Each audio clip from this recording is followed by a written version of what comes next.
sida la sheegay kulan muhiim ah oo ku yeelanay guddiga doorashooyinka qaranka saddexda gudoomiye iyo komishanka wada jira waan isla gorfaynay xaaladda guud ee qaranka uu marayo marka koowaad sida la sheegay waxaan isla garanay in dalka ay ka jirto abaar baahsan laba waan isla garanoo kale inay iska hor imanayaan abaarta baahsan iyo qabsoomidii doorashada 28 March 2017 labada rayee axsaabtuna wuxuu noqday mucaaridka oo arkay waqtiga ugu yar ee laga bixi karo xaaladdan doorashana lagu qaban karaa inay 6 bilood tahay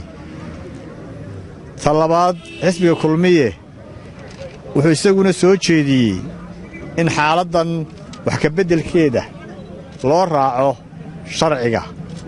oo xal sharciya loo helo saaxiina waa haysataan kobigiina waa haysataan waxaan ka rajaynayaa in halkaas uu noqdo xal inoogu noqdo soona afjaro murankii ka jiray hawshaas ilaahayna wax ka baryaynaa inuu abaarta inaga soo jabiyo.